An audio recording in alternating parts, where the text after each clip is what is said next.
कब तक मांगेगा? मना कर दीजिए, नहीं देना है, कुछ नहीं देंगे, तो शांति से तो बैठेगा। कभी प्रस्ताव के नाम पर, कभी बैठक के नाम पर, कब तक ठगोगे? हमारे साथ आदरणीय डॉक्टर संपूर्णानंद मल्ल साहब आ चुके हैं, हम उनका स्वागत करते हैं। और वो सुबह से उपवास पर और धरने पे बैठे हैं, जिंदगी मौत से भी जूझ रहे हैं। अनुदेशक और शिक्षा मित्र की बात बड़ी बेबाकी से रखते हैं, लेकिन आज उनको अपनी जिंदगी का भी संकट दिख रहा है। धमकी आ रही है, प्रधानमंत्री जी को कुछ लिख दिया, धमका रहे हैं, लोग कह रहे हैं मार देंगे, घर से मत निकलो। पुलिस प्रशासन कह रहा है घर से मत निकलो, हम सुरक्षा के बाबत कोई बात नहीं कहेंगे। संपूर्णानंद मल्ल जी साथ हैं, अनुदेशक शिक्षा मित्र, सभी बेरोजगार, सभी संविदा कर्मियों का खुलकर साथ देते हैं। आज देखेंगे कितना साथ दोगे आप इनका। आज इन्हें जरूरत है आप सबकी सहयोग की जरूरत है। आज इन्हें पटना से धमकी, बिहार से धमकी, दिल्ली से धमकी, सब जगह से धमकी, मेल से धमकी, फोन से धमकी, कह रहे हैं मार डालेंगे। आपने प्रधानमंत्री के कमेंट पर कमेंट कैसे लिख दिया? मुझे पता लगा, मैंने मल्ल साहब से चर्चा की। मल्ल साहब आपके सामने हाजिर हैं। मल्ल साहब, शिक्षा मित्रों से भी मुलाकात हो गई मुख्यमंत्री की, लेकिन जनता दर्शन में, जनता दर्शन की मुलाकात कोई मायने नहीं रखती है। जनता दर्शन में तो कोई पहुंच जाए, सबसे मुलाकात करना मुख्यमंत्री का धर्म होता है। अब विक्रम सिंह की अधिकारियों से हो गई, अभी विक्रम सिंह हमारे साथ होंगे। मल्ल साहब, क्या समस्या आज आपकी है और क्या कहेंगे शिक्षा मित्र अनुदेशकों को लेकर? सभी दर्शकों को प्रणाम और शिव कुमार जी को विशेष तौर से कि एक सामाजिक रूप से हाशिए वाले वर्ग जो शिक्षा में है उसकी लड़ाई इतने दिनों से लड़ रहे हैं। और मुझे पहले 1 मिनट में अपनी बात खत्म कर लूं कि मैंने जो इस देश के पाखंडी प्रधानमंत्री हैं और जो जिनको पाखंडी और अंधविश्वासी, मैं नहीं, दुनिया और एक एक बच्चा कहता है। ये रामेश्वरम में जिस दिन चुनाव अंतिम ब्रॉडकास्टिंग थी उसके बाद ये गए थे, पलथी मार के बैठे हुए थे, त्रिपुंड लगाए हुए। विज्ञान से और अंधविश्वास में इनको फर्क जरूर कर लेना चाहिए। पीएम है, 10 वर्षों में इन्होंने देश को जहां पहुंचा दिया वो तो हमारे सामने है। मैंने इतना ही लिखा था कि पाखंडी ने गांधी, भगत सिंह और अंबेडकर के इस महान मुल्क को कहां पहुंचा दिया। इस पाखंडी ने, इनको मैं पाखंडी एक प्रचलित शब्द है, प्रत्यय है, जुबान का शब्द है और करोड़ों लोग करोड़ों बार रोज यूज में होता है। अंधविश्वास पाखंड, अंधविश्वासी पाखंडी, कम से कम मर्डर की धमकी नहीं है। उसके एवज में आजकल हमें यहाँ गोरखपुर से जिस ब्लॉक से आया था उसमें शंकर की प्रतिमा, उसमें सभी देवताओं की प्रतिमा, उन्होंने लिखा था कि तुमको 10 मिनट में काट डालेंगे, मानोगे तो मर्डर कर देंगे। पटना से जो आया उसमें कुछ और लिखा था। मैं यही इस पूरे डिबेट में और सुनने वालों को कहना चाहता हूं, क्या 10 वर्षों में नरेंद्र मोदी ने इस हिंदुस्तान को यहाँ पहुंचा दिया? क्या यही आजादी और यही आजादी हमें मिली थी स्वतंत्रता में? क्या यही संविधान हमको मिला हुआ है जहां ये खड़ा किए हुए हैं? क्या सच कहने का मुझे अधिकार नहीं है? और क्या कॉन्स्टिट्यूशन इसकी अनुमति नहीं देता? और यदि देता है तो मैं इनको कहूं क्या? मैं इनको जब भी कहूंगा तो पाखंडी, अंधविश्वासी शब्द से संबोधित करूंगा और मेरे पास मैं जीवन के अंतिम क्षण तक कहूंगा, इसलिए कि हिंदुस्तान को इन्होंने पाखंड और अंधविश्वास में झोंक दिया है। अब मैं डिबेट के दूसरे पहलू पर आता हूं, शिक्षा मित्रों को पर, जहां शिव कुमार जी विगत कई वर्षों से लगे हुए हैं कि एक बड़ा वर्ग शिक्षा मित्र और अनुदेशकों का जो कहा जाए कि खैरात, एक तरह से खैरात पर जिंदा है। मैं लगभग 27 दिसंबर को जब अनुदेशकों की बैठक हो रही थी, बड़ी बैठक इको पार्क में थी, तो मैं लखनऊ आ रहा था, संदीप जी मंच पर थे और मुझे बाराबंकी में गिरफ्तार किया गया। मैं बता दूं कि मैं ये शिव कुमार जी, मैं आपसे ये बताने की कोशिश कर रहा हूं कि ये जो अनुदेशक हैं ये हाफ हार्टली लगे हुए थे।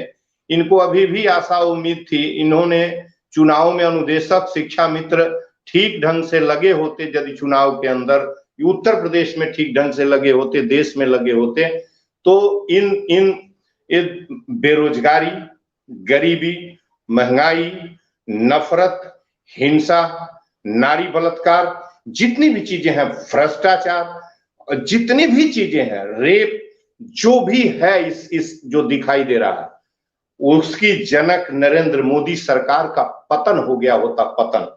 इनके ये जो वोटिंग हुई है ना, इनके पाप की प्रतिक्रिया, काउंटर रिएक्शन था। जानते हैं कौन लोग? हमारे और आप जैसे मोटी चमड़ी के लोग जो मध्यम और उच्च वर्ग या निम्न वर्ग में है, थोड़ा सा पढ़ लिए हैं और न जाने किस दुनिया में टिके हुए हैं, निर्णय नहीं ले पाते हैं।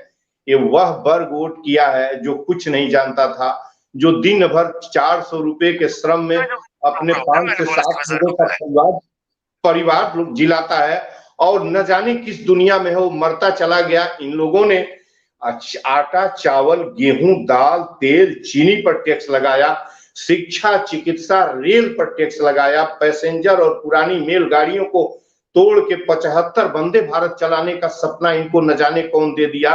1% लोग वंदे भारत में यात्रा, 99% की गाड़ियां आपने तोड़ दी। टोल टैक्स, निजी गाड़ियों पर टोल टैक्स सड़कों पर इन्होंने लगा दिया। सड़क हमारी, हमने बनवाया, हमने पैसा दिया, हमने मजदूरी करके बनाई, हम वन टाइम टैक्स देते हैं, हमने कर्ज लेके एक बड़े मुश्किल से गाड़ी खरीदी और सड़कों पर डकैती का अड्डा हुकूमत ने खोल दिया। 10 साल के अंदर टोल टैक्स पहले। इस नई वीडियो में ये वीडियो आप सभी शिक्षा मित्र साथियों के लिए बेहद ही महत्वपूर्ण होने वाली है। इस वीडियो में आपके बीच में वर्तमान की एक काफ़ी ज़्यादा बड़ी खबर साझा करेंगे। ये खबर आपके स्थायीकरण के पॉइंट ऑफ व्यू से काफ़ी ज़्यादा महत्वपूर्ण है, तो सभी साथी वीडियो को पूरा देखें। चैनल को अभी तक आपने सब्सक्राइब नहीं किया है तो तुरंत ही इसे सब्सक्राइब भी कर लें। अब चलते हैं अपडेट पर। भी था, लेकिन ऐसा नॉमिनल था कि महसूस नहीं होता था, हम चले जाते थे। आज जिस टोल पर 25 रुपया था पुरानी 2013 के पहले, 110 रुपए, 127 रुपए, 90 रुपए, और जो एक्सप्रेसवे है वहां 600, 1200 टोल टैक्स लेते हैं। इन्होंने जंगल राज, 50 रुपए का डीजल पेट्रोल इन्होंने 100 रुपए में बेचना चालू किया। 400 का सिलेंडर इन्होंने 1200 में बेचना स्टार्ट किया। इन्होंने क्या किया इस मुल्क और हिंदुस्तान का? 80 करोड़ गरीब 5 किलो अनाज में अपना जीवन तलाश करता है। 22 करोड़ कुपोषित, जिसमें 70% बच्चे हैं जिनकी कड़ाही में तेल नहीं होता, पानी में बनी तरकारी खाते हैं, जिनके थाली में दाल नहीं होता, रोटी नमक भरुआ मर्चा खाते हैं। पूर्वांचल की भाषा का मैं बोल रहा हूं, जिस गरीबी और जिस जमीन से मैं पैदा हुआ हूं, मैंने देखा है इन लोगों ने जो गरीबी उनका उन ख्याल बिना किए इन लोगों ने क्या किया। एक्सप्रेसवे में भारत को एक्सप्रेसवे का मुल्क बना दिया। आज 47 डिग्री टेम्परेचर, 10 डिग्री 10 सालों के अंदर इन्होंने वह जंगल विनाश किया है इस हिंदुस्तान का। और इस हिंदुस्तान को एक्सप्रेसवे द्वारा जितना लूटा गया है, आने वाले समय में आप देखिएगा जब तहकीकात होगी तो दुनिया का, न केवल भारत का, दुनिया का सबसे बड़ा लूट का means of exploitation, means of लूट केवल और केवल ये एक्सप्रेसवे होगा। घर घर एक्सप्रेसवे बनाने लगे जिस पर 0.001% चलेंगे, जिस पर 2.5 से 3 रुपए प्रति किलोमीटर टैक्स लगेगा। मैं आज भी नहीं और मेरी आने वाली पीढ़ियां भी नहीं इनके सड़कों पर जाएगी। वो सड़कें किनके लिए बनवाई गई हैं? जगह जगह ये काज सड़कें बन जाती, क्रॉस द कंट्री रोड। ये क्या मजाक हो गया? किस तरीके से जिस पूर्वांचल में यह आंदोलन इतना तीव्र है और शिक्षा मित्र और अनुदेशक अपनी रोटी के लिए तरस रहे हैं, उस पूर्वांचल में 5 एक्सप्रेसवे बनवाई गई है।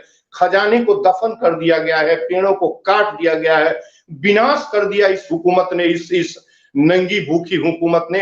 ये हुकूमत जो डिक्टेटरशिप की हुकूमत थी, नरेंद्र मोदी की डिक्टेटरशिप की हुकूमत। और शिव कुमार जी, आपको बताने की कोशिश कर रहा हूं और शिक्षा मित्रों अनुदेशकों से मैं बेहद खफा हूं। ये भीख लेके फिर कटोरा जैसे मांगने की कोशिश किए। चुनाव में इनका पता नहीं लग रहा था। मैं एक आध बार आपको फोन किया था कि इनके बैनर पोस्टर, मैं जेपी नारायण जैसे बनारस में गया था और माइक लेके मैंने कहा कि इस महापापी नरेंद्र मोदी को वोट नहीं देना है। और पूरे बनारस में उसी गोदौड़िया और जगह से 21 मई की घटना मैं बता रहा हूं। एक अनुदेशक शिक्षा मित्र उस सड़क पर उतर के बेईमानों के लिए कैनोपी लगा के कहना चाहिए कि इन चोरों को, इन दलालों को, ये वतन के चोर हैं। 10-10 हजार करोड़ की विमानों से उड़ने वाले और हेलीपैड लेके कैनोपी लेके, चापर लेके, हेलीकॉप्टर लेके, 50 नेता ऐसे थे जो हेलीकॉप्टर से उड़ रहे थे। पैसा कहां से आएगा, किसके बाप क्या से आएगा? वो पैसा क्या वो कमाते हैं? चंदे का पैसा, चंदा चोरी का पैसा है। जिस तरीके से हिंदुस्तान को लूटा जा रहा है, मैंने इतिहास के पन्नों में नहीं पढ़ा, मैं इतिहास का स्कॉलर हूं। और जब वेल्थ ऑफ ड्रेन की थियरी दादा भाई नौरोजी ने जब अपनी पुस्तक में दिया था, तो भी इस तरीके से उन्होंने बताया था कि किस